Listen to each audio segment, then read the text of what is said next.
So I hope you can see this one, guys. So basically the connection from the top is from the machine, so I can transfer this whole machine and I can remove this controller box.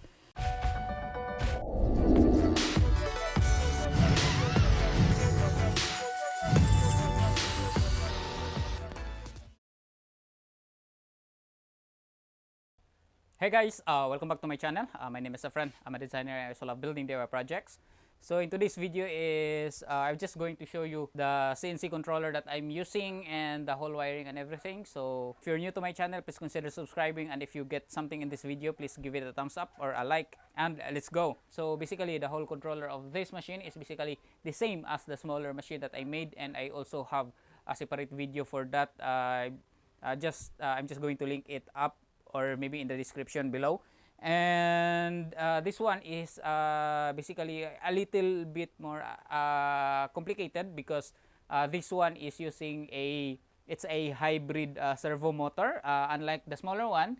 It's just using a stepper motor. So the wire that I'm using for the smaller machine is 4 wire and then this one is still 4, but then it has some signal cable which is 6 wires, so it's a little bit complicated, and I did way more cautious when connecting the wires, because it's very important to connect the wire correctly before using it. So yeah, so basically I'm just going to show you the actual box that I made because I haven't really get the completed build video for the box itself. So basically the box is here. So this is the CNC controller box that I have, and as you can see also I have the smaller one on that side, but then this one is the one that we are going to talk about right now, because this one is the one for this 4x8 DIY CNC machine. So basically this particular CNC machine is controlled by this laptop, so old laptop, so the same laptop that I'm using for the small CNC machine. So basically for a big project, this is the one that I'm going to use, but then for small engraving project, so I'm just going to use the small ones to save some power and electricity. So basically here, so I'm just going to open this controller here, or maybe I'm just going to show you the connection here. So basically all the controllers connection, or all the power connection, the stepper motor or the hybrid servo motor is here. So as you can see, so what I have here in the box is I also label this I also label or put the corresponding connection. So I am using a aviation connector. So here's a video for me connecting the controllers to the hybrid servo motors and everything. This is the actual connection that I'm actually using for this, the same as for the XY. So this one, then after that one is I have a heat shrink. So this is what I'm doing right now is shrinking those heat shrink tube to protect my solder and to prevent them from shorting. So this one is already done, and as you can see here I have the outer connection, and I'll put a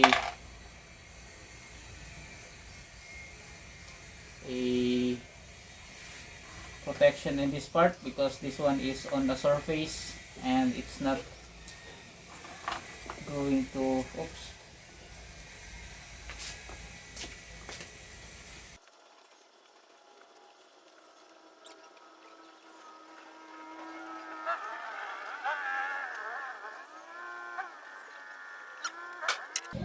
So now I'm going to screw this cap here into the connection.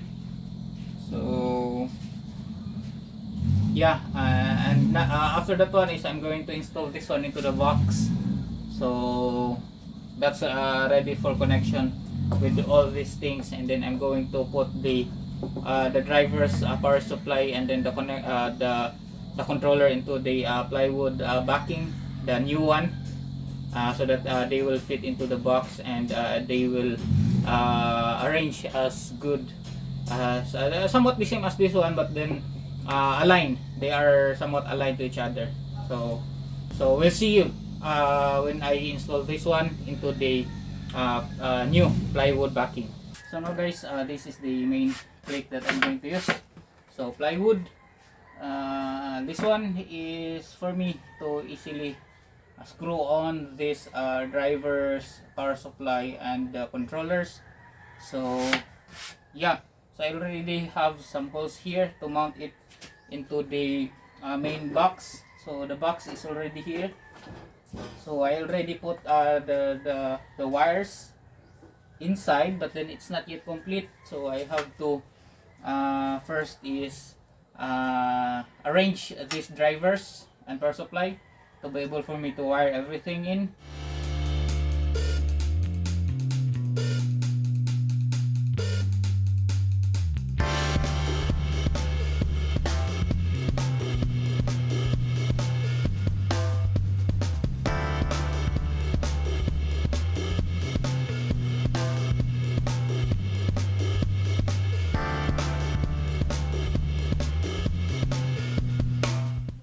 So it's very just basic. So for the connection, so I have here this particular one is the Y2, and then this one is the Y1, because this particular connection, the Y axis has two motors. So this Y2S is Y means the direction, and then 2 is the number 2, and then S is for signal, and then for the Y1 is another signal. Then the stepper or the hybrid servo motor connection is at the back, so I have 2 for Y, and then for X is this one is the signal cables, which is 6, and then for the other one, which is the connection to the motor, which is 4 wire. So that's really easy. The only difficult one is the 6 wire. And then for the limit switches, this one is for the limit switches, and then for the Z axis is at the back, and this one is just a normal stepper motor with a 30 cm Newton meter torque. And then I have here what you call this 12 volts fan. So this 12 volt fan powers the fan for the Z axis, because the Z axis is kind of a heavy, and I really need that stepper motor. Even though it can carry that weight, it's kind of getting warm fast. So I have that one, and also for the cooling, for the what you call this, the spindle cooling.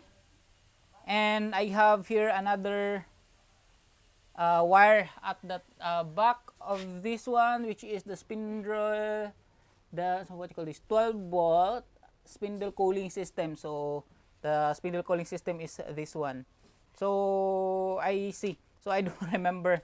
I almost forgot that this one is dedicated to the 12 volts fan, because for the spindle fan, I want it to be connected to the relay, so that it would be turned on and off alongside with the CNC spindle. So for the CNC spindle, the connection is here. So I am using water cooled CNC spindle, and it's controlled by this VFD, variable frequency drive, which is the YL 620-A. So that's the model. So everything in here is powered through 2 outlets at the back here, and then I also put a separate connection for the power, which is the white wire for the spindle. So it's connected everything inside. So let's go inside in this box. So for the connection for the signal motor, so they are just connected underneath here, and also this is how I arrange everything. So as you can see, the location of the drivers for the motor, which is the blue one, and then the 2 big power supply underneath is the 36 volts powering the hybrid servo motor, and then this 12 volts is powering the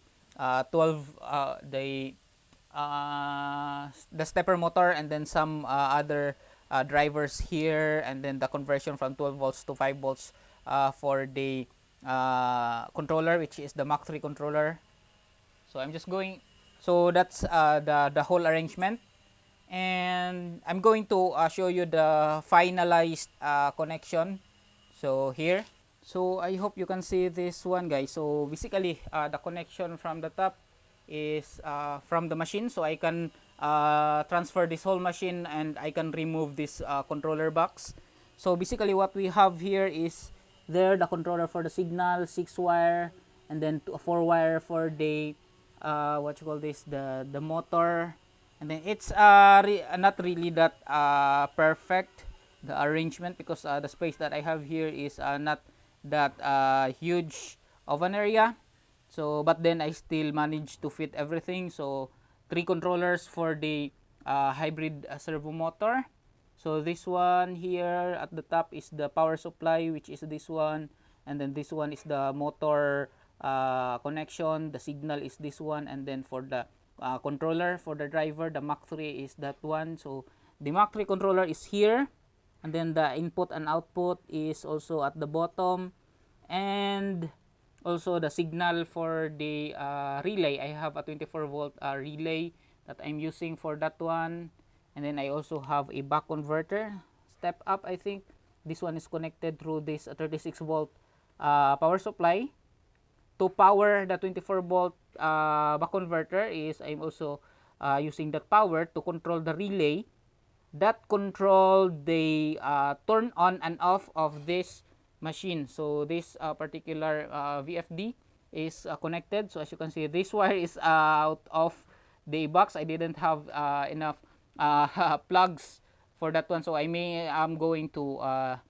make another one. So as you can see, this one is just directly going out from the door of this box. So as you can see, so this one is connected to the relay. So this relay turned on and off this VFD. So the connection is I just found the connection in the internet, so you can just easily find it if you want to use this system. So I am using a turn on off for the VFD using the actual CNC command from the computer, but then controlling the speed is I'm just using this manual. So manual VFD. So for the turn on and off of the spindle, so at the same time when I turn the, or I do run the G code, is it also turn on the this fan. So this fan is the one that's going to cool the spindle. So this is the spindle. So I also have a separate video for the closed loop connection for that water cooled spindle cooling system. So yan, so when the spindle is turned on, this one is turned on also. So when the spindle is off, of course it will automatically off the 12 volts. So I also have a separate connection for that one, because I also want to, when the spindle is running too long, so it will become too hot, and then when I turn when the command is done, so it will automatically off the spindle and also the cooler. So in that case, I also want to at the same time the spindle is off, then I can also run the cooling system, so that the spindle will cool fast and not going to maybe destroy the spindle. So I also have that one. So basically the connection for that one is this particular VFD that I have. So I still have to put some covers in here because the dust, as you can see, is falling down into this grill. So what I have is this one is powered by this wire. So this wire is separated. So as you can see, so the CNC controller is in the other side. So I have a separate switch. So this one is the CNC controller. All inside the box is controlled through this cable. And then this one is for the, what is this one? For the laptop. This one, the second one. This one is for the laptop. And then the third one is for the, see. So this one is for the 12, or this one is for the 5 volt, the lower one. because the laptop that I'm using is broken, so it doesn't have enough energy. So that's why I also using a separate 5-volt supply. So the connection is here, and then the actual controller is here for the 5 volts. So that one, I can turn that one on and off here. And also this other one is a separate switch that is controlling the spindle. So this one is the spindle. So when the spindle or when the G code is done or the project is done, so the spindle is off automatically. So I also want the cooler to run. So that's why I put a off manual off for the machine, or manual off for the spindle, so I can off this one, so there's no power running through the spindle. So at that time I can run the automatic F5 command for the Mach 3 to turn on the relay. So in that case, it will turn the whole system, the water cooling for the spindle.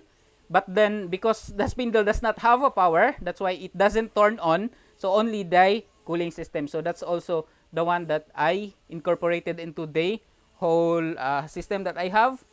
So this whole connection for the machine is connected through this single outlet here. This one is the single plug that I'm using to power on everything.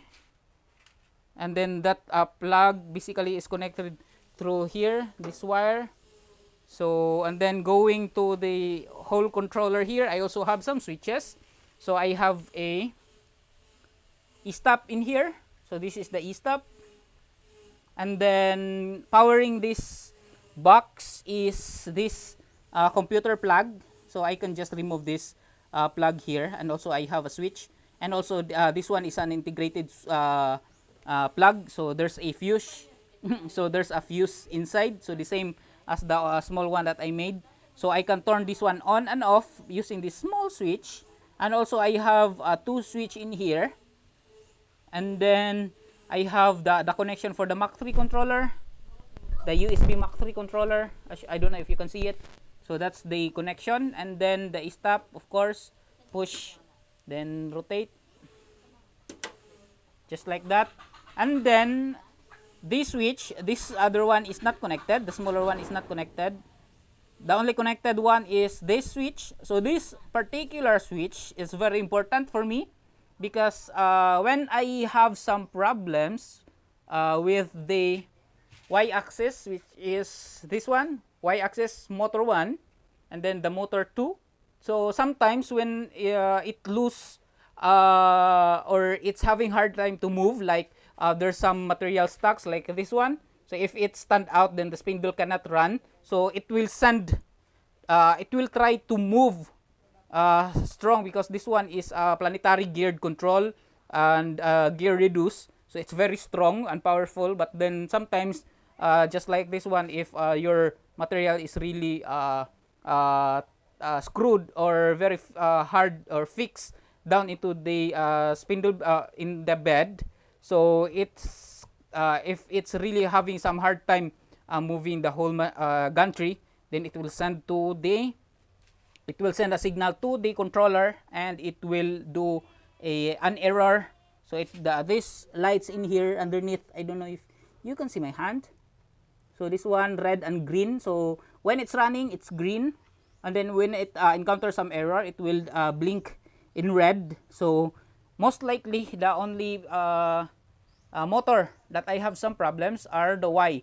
So for that one to be able to switch or to be able to restart the 2 motor and then the 2 driver is to shut it off without shutting the whole machine down, including the power, the controller. So what I did is before the power, which is this one, before the power comes to the driver, I did put some switch in here. So this is the switch powering the y-axis. So in that case, when I encountered some errors for the y-axis, then I can turn it off just like that, and then turn it on again, and then the driver will restart, and then the error will now be fixed. So before that, when I haven't put this switch, is I will turn off the whole machine down. This whole box is turned off, and then I will turn it again, then the whole system is turned off. So I don't want that. I just want to just turn on and off the one that's having some problem. So that's basically the whole connection that I have. And also fan. So the fan is just drawing all the heat from this box downward. That's why I didn't have any grill underneath. So as of now, this one is fairly clean, though the wiring is not really that arranged, because I just managed to fit all the wire that I have left to be able for me to finish all the connection. So this is the first test. So I already have the first test. So I still have to utilize that area here. So this is the first test. That one here. So I will do a separate video for this one, because I also do different type of bit for that. So I think that's it.